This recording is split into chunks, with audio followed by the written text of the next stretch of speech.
Bonjour à toutes et tous et bienvenue sur ce nouveau podcast. Aujourd'hui, on va parler des critiques de jeux vidéo ou plus généralement des journalistes de ce même milieu, donc de manière générale, des personnes dont le métier est de tester des jeux, les noter et de rédiger des articles les concernant. Généralement, les jeux sont notés par deux groupes distincts. On a les joueurs, comme vous et moi, et on a également un autre groupe qui s'appelle les critiques, donc les critiques de jeux vidéo. Il en existe énormément, certains sont indépendants, certains sont rattachés à des sociétés, ça existe dans tous les pays, dans toutes les langues. Chez nous en France, on peut citer jeuxvideo.com, Gamecult, Gameblog, etc. Et parmi les anglophones, on a notamment IGN, GameSpot ou encore Metacritic, qui va beaucoup nous intéresser dans la première partie de ce podcast. En 2019, un utilisateur a fait du scraping sur le site de Metacritic, il a donc extrait des données du site, et parmi ces données, on retrouve des informations très intéressantes, notamment les notes moyennes reçues par les jeux vidéo sortis ces 20 dernières années. Je reviendrai sur les sources dans un petit instant. Le constat qu'a fait cette personne en extrayant toutes ces données, c'est qu'en 20 ans, la tendance, elle s'est complètement inversée. Je m'explique. Metacritic propose une notation pour chaque jeu entre 0 et 100. Les utilisateurs peuvent donner leur propre avis et les critiques peuvent donner eux aussi leur propre avis. En 2000, la note moyenne attribuée à un jeu par la critique était de 75 sur 100. La note moyenne des utilisateurs était elle de 76 sur 100. Donc on avait à peu près les mêmes notations entre les critiques et les joueurs. On peut dire que tout le monde s'accordait à donner à peu près les mêmes notes aux différents jeux qui sortaient. Nous sommes aujourd'hui 22 ans plus tard, en 2022, et la note moyenne attribuée par la critique est passée à 71 sur 100. Soit une baisse d'environ 4 à 5 points. Mais pour les joueurs, la note moyenne a encore plus chuté, passant de 76 à 66 en 2022, une baisse de 10 points. Alors comment expliquer cette baisse et comment expliquer cette différence ? Est-ce que les joueurs sont aujourd'hui plus déçus que la critique ? Est-ce que les jeux vidéo sont-ils peut-être réellement devenus moins bons en 20 ans ? Ou est-ce que finalement les critiques de jeux vidéo, ils seraient pas un petit peu corrompus ? C'est ce qu'on va essayer de voir à travers le podcast d'aujourd'hui. Je vous rappelle que le but de ce format, c'est uniquement de vous donner des pistes de réflexion. Ne prenez pas le titre de la vidéo ou du podcast pour acquis, le but pour moi, c'est juste de partager avec vous des informations sourcées, j'insiste là-dessus, dont vous retrouverez les liens en description, mais vous êtes entièrement libre de penser ce que vous voulez de ce que je vais vous raconter, et vous pourrez en tirer les conclusions que vous voulez. Donc parlons des sources effectivement dans un premier temps, parce que c'est ce qui est plus important pour ce genre de travail de recherche. Je vais me baser, comme je vous le disais dans l'introduction, sur un rapport qui a été réalisé en 2019 par un utilisateur qui a fait du scraping sur Metacritic. Donc le scraping, en gros, ça revient à faire tourner des robots sur un site et à extraire les données des différentes pages qui ont été visitées. En l'occurrence, là, ce sont les notes qui ont été attribuées au jeu. L'utilisateur qui avait fait ce scraping, il s'appelle Frostnit, et il a mis en forme tout ce qu'il a récupéré, notamment sur Excel, avec des graphiques, et il a partagé tout ça dans un gros article sur le site Giant Bomb. Le lien est en description. Puis, il y a quelques semaines, en 2022, il y a un autre utilisateur qui s'appelle Jackerybug, et qui, sur Reddit, a repris l'idée de Frostnit à la base, et il a étendu un petit peu ses recherches. Frostnit, il avait fait les recherches de 2000 à 2019, et Jackerybug, il a complété avec les années 2019 à 2022. Donc bien que l'année 2022 ne soit pas encore terminée, c'est intéressant de savoir quelle est la note moyenne attribuée aux jeux vidéo par les joueurs, mais également par la critique. C'est justement le premier chapitre de ce podcast, on va parler un petit peu des notes moyennes qui ont été attribuées aux jeux ces 20 dernières années. Je vous le disais, petit rappel, entre 2000 et 2022, la note attribuée par la critique, la note moyenne, elle est passée de 75 à 71, et celle des joueurs, elle est passée de 76 à 66. Déjà, ce résultat, il est à nuancer. L'échantillon de jeu sur lequel on s'est basé pour extraire ces données, il est constitué de 8961 entrées. Donc pour arrondir, on va dire qu'on s'est basé sur 9000 jeux. Alors qu'au total, sur Metacritic, en 2019, il y avait plus de 16 000 références. Alors déjà, pourquoi ça ? Pourquoi est-ce qu'on a décidé d'ignorer 7000 références ? Eh bien tout simplement parce qu'on a retiré en fait un surplus de données qui viendrait biaiser le résultat final. Parmi les éléments qui ont été exclus, on retrouve notamment les jeux en doublon. Par exemple, un jeu qui est sorti sur PC et sur PlayStation, eh bien la note ne sera peut-être pas la même pour ces deux plateformes, malgré que ce soit le même jeu. Du coup, on a préféré ne prendre en compte le jeu qu'une seule fois et on l'a pris sur la plateforme où il y a eu le plus de notes. Pas la plateforme où il y a eu les meilleures notes ou les moins bonnes notes, vraiment celle où il y a eu le plus de notes. Donc le résultat en fait le plus objectif possible. Parmi les références qu'on n'a pas prises en compte, il y a également les DLC. Nous, ce qui nous intéresse, c'est vraiment les notes attribuées aux jeux et non pas à leurs extensions. On a également retiré les remakes, les différentes éditions d'un même jeu. Par exemple, quand on vend un jeu normal à 60€ et une édition fondateur du jeu avec 2 skins à la con pour 20€ de plus, on considère finalement que c'est le même jeu. Donc on a également retiré les différentes éditions, et on a également ignoré certains jeux qui n'avaient pas assez de notes utilisateurs pour avoir un résultat objectif. Typiquement, si un jeu a une seule note d'un seul utilisateur et que ce dernier lui a mis une note de 99 sur 100, c'est pas très objectif. Ça biaise le résultat final, donc on a pris en compte les jeux ayant reçu au moins 4 notes des utilisateurs. On passe donc, pour notre échantillon, de 16 000 à 9 000 entrées pour nos stats. Au final, ça change pas énormément les choses d'avoir retiré tout ça, mais au moins on a vraiment des résultats beaucoup plus précis. De manière générale, qu'est-ce qu'on observe avec ces 9000 entrées, avec la note moyenne qu'on a chaque année pour la critique et pour les joueurs? Eh bien, on observe que les joueurs sont de moins en moins satisfaits des jeux vidéo qui sortent, et cela depuis 2005. Cela fait 17 ans que les notes attribuées par les utilisateurs baissent et cela reste relativement constant. En 2004 par exemple, la note moyenne des joueurs était de 76, puis elle a baissé d'environ 2 points par année jusqu'en 2007. Elle va stagner donc à 71, et ça jusqu'en 2011, année du point de rupture. Pourquoi l'année du point de rupture? Qu'est-ce que ça veut dire? Parce qu'entre 2010 et 2011, la note des joueurs elle est passée de 71 à 68. Ça représente une jolie baisse déjà, mais c'est également la première année, 2011, où la note moyenne des utilisateurs est passée en dessous de la note moyenne de la critique. Et cela n'a plus jamais changé depuis. Comprenez que les notes attribuées par la critique entre 2000 et 2011 étaient toujours plus basses que celles des utilisateurs, et depuis 2011, c'est l'inverse, les utilisateurs mettent des moins bonnes notes que celles données par les critiques. Alors, j'en profite pour faire un aparté.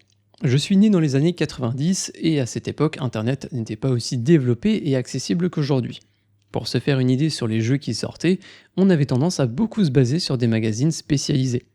Et il y a une chose qui m'avait toujours choqué quand j'étais gamin, et que je lisais ces magazines, c'était justement les notes qu'attribuait la critique à certains jeux. Quand on voyait les images des jeux, nous les joueurs, surtout les plus jeunes, on aurait donné vraiment n'importe quoi pour pouvoir les essayer et les avoir à la maison. Et pourtant, la critique, eux, ils avaient cette chance d'avoir accès à ces jeux, et pourtant les notes qu'ils mettaient paraissaient assez sévères. Et au final, du coup, quand on voyait ces notes, on les prenait pas vraiment en compte, et on se disait « ouais, bon, la critique, elle en a pensé ça, mais il vaut mieux écouter l'avis des joueurs ». Et comme on vient de le voir à l'instant, l'avis des joueurs à l'époque, il était toujours plus positif, effectivement, que celui de la critique. Ça, jusqu'en 2011. Alors la question, c'est qu'est-ce qui s'est passé en 2011? Pourquoi ce point de rupture? Pourquoi ce revirement au niveau de la notation? Eh bien, ni moi ni personne ne pourront vous dire pourquoi avec précision. En fait, il y a énormément de raisons possibles, je vais en citer quelques-unes, mais gardez à l'esprit que le nombre de variables ayant amené à ce résultat est clairement innombrable. Déjà, on va parler un petit peu de l'échelle de notation. Donc, ça va nous permettre de donner un petit peu plus de profondeur aux notes qu'on a tendance à voir sur Internet et notamment sur Metacritic. Il faut savoir que ce site Metacritic, il propose des notations pour les jeux vidéo, c'est ce qu'on voit depuis le début de ce podcast, mais Metacritic ont aussi une section sur leur site pour noter les films. Et ces films, ils sont notés de la même manière, donc sur une échelle de 0 à 100, 0 étant très mauvais, 100 étant vraiment la perfection.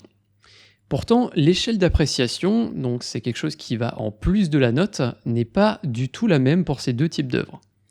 Par exemple, au moment où je réalise ce podcast, j'ai pris 2 œuvres, un film d'animation et un jeu vidéo, et ils ont tous les deux eu la même note, 81 sur 100. Quand je vais sur la page du film avec ses 81 sur 100, je vois qu'il est considéré comme Universal Acclaim. Traduisez en français quelque chose comme acclamé de manière universelle. Alors passons sur le mot universel que je trouve assez peu intéressant finalement dans ce contexte, mais pourquoi pas. Je prends maintenant le jeu qui a donc eu la même note et lui est considéré comme generally favorable. Comprenez, plutôt apprécié. Alors je ne sais pas vous, mais pour moi, un 81 sur 100, ça représenterait quelque chose d'un petit peu mieux que plutôt apprécié. Surtout quand on compare par rapport au film qui lui a l'air mondialement acclamé. Je pense que déjà là, on a un petit problème. Un jeu et un film qui ont la même note sont considérés pour l'un comme une œuvre universelle et l'autre comme une œuvre plutôt appréciée. Je suis bien conscient que ces deux types d'œuvres très différents, mais avec la même note sur le même site, on s'attendrait à avoir une échelle de notation semblable. Voilà ce que j'avais à dire sur ce point de l'échelle de notation. En fait, ce que je veux dire par là, c'est que on peut faire dire ce qu'on a envie aux chiffres, si finalement on n'explique pas à quoi ils servent et comment ils sont créés, eh bien forcément ça fait pas trop avancer les choses. On va ensuite parler d'un autre point qui pourrait expliquer cette drastique baisse de notation au niveau des utilisateurs au fil des 20 dernières années, c'est peut-être le review bombing. Littéralement le bombardement d'avis. C'est un phénomène qui correspond à un groupe d'utilisateurs laissant massivement, potentiellement avec plusieurs comptes, des avis négatifs sur un jeu. Le plus vieux review bombing auquel on a pu remonter à ce jour aurait eu lieu en 2008 sur le jeu Spore. Et le site Metacritic y aurait contribué en raison d'une modération quasi inexistante sur les avis laissés sur le site à l'époque. Depuis 2008, le review bombing il s'est aussi démocratisé et il est devenu de plus en plus important. On a eu pas mal de campagnes ciblées qui visaient vraiment à baisser la note de certains jeux volontairement. Par exemple, en 2015, Bethesda et Valve, donc l'éditeur de Steam, annoncent vouloir mettre en place des modes payants pour Skyrim sur le Steam Workshop. Les joueurs, eux, y voient ça d'un très mauvais œil et considérant que les modes devraient être gratuits, s'en est alors suivi une campagne de review bombing massive, l'une des plus connues, sur la page Steam de Skyrim et de certains modes associés. Le phénomène va prendre tellement d'ampleur que Valve va finalement faire machine arrière et annuler complètement la mise en place de modes payants. Rebelote 2 ans plus tard avec la sortie de Fallout 4, histoire de prévenir Bethesda qu'on n'a pas trop oublié ce qui s'est passé en 2015, un groupe d'utilisateurs va à nouveau lancer une campagne de review bombing sur Fallout 4 pour faire baisser la note du jeu. Vous l'avez compris, les review bombing génèrent donc beaucoup de notes négatives sur les jeux et font donc drastiquement baisser la note moyenne qui leur est attribuée par les joueurs. Cela pourrait être une autre explication de la baisse qu'on a pu apercevoir au niveau des notes moyennes attribuées par les joueurs. On va ensuite enchaîner par un autre point, et celui-là je pense qu'il va faire beaucoup parler, c'est finalement les critiques. Est-ce que les critiques sont en fait corrompues ? Est-ce que finalement les jeux, au fil des 20 dernières années, ils n'ont pas juste baissé en qualité, donc les avis des joueurs ont également baissé, par contre la critique, elle, a décidé de ne pas vraiment revoir ses notes à la baisse. Est-ce que ce serait une question d'argent ? Est-ce qu'il y aurait des sommes mirobolantes en jeu ? Est-ce qu'il y aurait des avantages en nature qui seraient donnés aux critiques pour mettre des bonnes notes à des jeux ? Eh bien, il y a de nombreux sons de cloche différents, et je vais vous raconter quelques histoires qui se sont toutes réellement passées, et vous pourrez ensuite vous faire votre propre avis sur cette potentielle corruption. Commençons par la première histoire, elle se déroule en 2010, 2 semaines avant la sortie de Call of Duty Black Ops. Un critique pour le compte de GamePro, nommé Tae Kim, est invité par Activision à venir tester le jeu en avance. Activision va donc prendre en charge les billets d'avion de cette personne, San Francisco à Los Angeles, puis à son arrivée à Los Angeles, il est conduit à un autre aéroport de la même ville, celui de Santa Monica. On lui remet un casque de vol avec son pseudonyme gravé dessus et il est transporté en hélicoptère à Ojai, une petite ville à 2 heures de Los Angeles. Il résidera là-bas pendant 3 jours dans une suite luxueuse de l'hôtel 5 étoiles Ojai Valley Inn. Tout lui est fourni dans sa suite, une Xbox, une copie du jeu, une télévision 3D avec un système sonore dernier cri. Les frais de nourriture sont pris en charge. Rappelons que c'est un hôtel 5 étoiles quand même, pour 3 jours c'est déjà pas mal. Bref, Tae Kim profite d'un joli petit week-end tout frais payé par Activision et il reçoit beaucoup de matériel à cette occasion également. Tout ça finalement juste pour tester un jeu et lui mettre une note sur un site. Ouais, disons qu'Activision ne lui a pas fait un chèque, mais elle lui a offert de très belles vacances. Résultat des courses, Tae Kim mettra un énorme 5 sur 5 pour le jeu et un article très élogieux sur le site GameSpot. L'article aujourd'hui n'existe plus, mais vous pouvez toujours y accéder via la Wayback Machine si vous êtes curieux. Je précise encore une fois que cette histoire elle est totalement vraie, elle a été justement racontée par Tae Kim, forcément pas à l'époque où il a rédigé la critique mais un petit peu plus tard. Il expliquera également qu'Activision avait mis en place certaines salles dans l'hôtel pour pouvoir tester le multijoueur du jeu avec d'autres critiques, où il y avait notamment des salles avec une trentaine de places. On peut donc imaginer qu'il y a au moins une trentaine de personnes qui ont vécu un petit peu le même week-end que cette personne. Et est-ce que finalement Activision n'aurait pas essayé de brosser tous ces critiques de jeux vidéo dans le sens du poil pour avoir la meilleure note possible? Eh bien, ça, c'est à vous d'en juger. On va passer à l'histoire suivante qui va être assez courte. On vient de le voir à travers l'histoire de Tae Kim et notamment des casques et du matériel qu'il a reçu. Il n'est pas rare que les éditeurs envoient ou donnent du matériel, ou des jeux, ou plein d'autres choses encore, à des critiques afin de les aider, on va dire, dans la rédaction de leur article.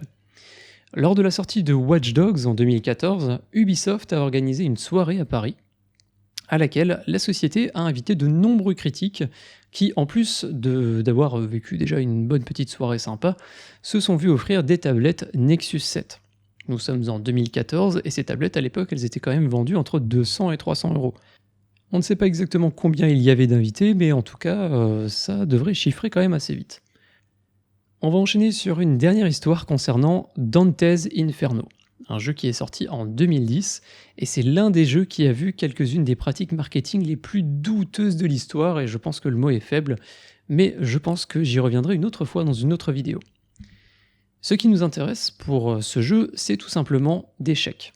Des chèques de 200 $ qui ont été envoyés à des critiques du jeu vidéo avec leur nom marqué dessus. Tout simplement. Les critiques étaient libres de leur côté d'encaisser ce chèque ou non, et de faire une critique du jeu ou non. En gros, on leur a envoyé 200 $, on leur a dit « vous faites ce que vous voulez ». En réalité, c'était une pratique marketing destinée, soi-disant, à tester la cupidité des critiques. Si le chèque était encaissé, alors une caisse contenant une fausse main coupée et ensanglantée était envoyée à la personne qui a encaissé le chèque avec un message du genre « Vous êtes destiné au 4e cercle de l'enfer, celui de la cupidité ». Alors là, vous croyez que je me moque de vous, mais c'est pas du tout le cas, c'est vraiment une histoire, c'est réellement arrivé, vous pouvez même retrouver des photos des packages qui étaient envoyés à ceux qui ont encaissé le chèque.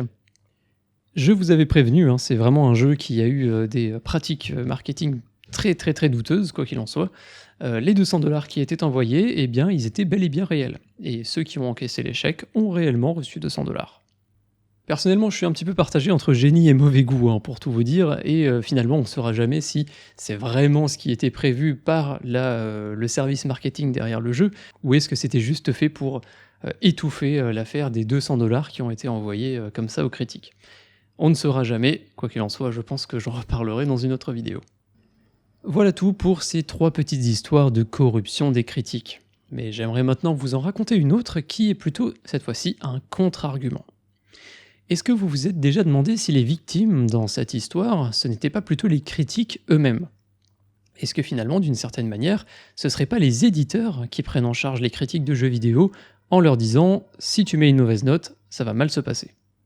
Eh bien dans la réalité, c'est souvent plus le cas qu'on semble le croire. Je vais vous raconter l'histoire de Jeff Gerstmann, un journaliste et également critique de jeux vidéo reconnu qui, au moment des faits, travaillait en tant que directeur éditorial pour GameSpot. En 2007, il est donc renvoyé de cette société, GameSpot, sans qu'aucun communiqué officiel ne soit fait. GameSpot évoque une loi mise en place en Californie qui fait que eux n'ont pas le droit de parler plus en détail de ce qui s'est passé. Mais rapidement, des rumeurs vont circuler comme quoi son renvoi serait dû à des pressions effectuées sur son employeur par la société Eidos Interactive. Cette même année, en 2007, Eidos sort le jeu Kane & Lynch Deadman. Un jeu testé justement par Gerstmann quelques semaines auparavant et auquel il aura attribué la note « Fair », qu'on peut traduire en français par « passable » ou « moyen ». Il faudra attendre 2012 et une interview de Gerstmann pour en savoir un peu plus. Malgré les réfutations de GameSpot et de sa société mère CNET, il déclare que sa hiérarchie l'a effectivement licencié à la suite de pressions effectuées par Eidos concernant la note qu'il a attribuée au jeu Kane & Lynch. Rapidement, le lien est fait, on apprend que Eidos investissait énormément d'argent dans la publicité sur le site de GameSpot, et qu'au moment de la sortie du jeu, le site GameSpot avait même justement changé complètement son thème pour mettre en avant le jeu. Autant dire que Eidos semble n'avoir pas vraiment apprécié la mauvaise note attribuée par Gerstmann après avoir investi autant d'argent. Voilà tout pour l'histoire de Gerstmann. Alors là je vous l'ai raconté en quelques secondes, mais en réalité ça a pris tellement d'années à sortir. On a appris tout ce qui s'est passé que plusieurs années plus tard en tout cas. Aujourd'hui, Gerstmann, il roule sa bosse, il va bien, mais dans le passé, c'est lui qui a fait en premier, en tout cas officiellement, les frais de la corruption dans le milieu du jeu vidéo. On va parler d'un dernier point que j'aimerais aborder avec vous, encore une fois, c'est toujours un contre-argument. Est-ce que finalement, les critiques de jeux vidéo ne seraient pas un petit peu tenues en otage, retenues en otage par les éditeurs ? On va parler de blacklisting. Vous connaissez sûrement Kotaku, ou du moins vous avez déjà entendu ce nom. C'est un blog qui est spécialisé dans le jeu vidéo, que ce soit pour la review, les news, etc. Et en 2015, Kotaku publie un article qui va faire l'effet d'une bombe.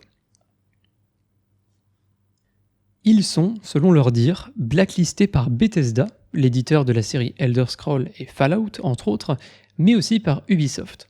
Ces derniers leur auraient coupé l'accès à de nombreuses ressources et contacts, plus de copies des jeux à venir envoyer, plus d'infos exclusives, ils auraient ignoré tous les mails et les demandes d'interview formulées par Kotaku, bref, ils ont complètement coupé les contacts, et Bethesda et Ubisoft auraient fait comme si Kotaku n'avait jamais existé.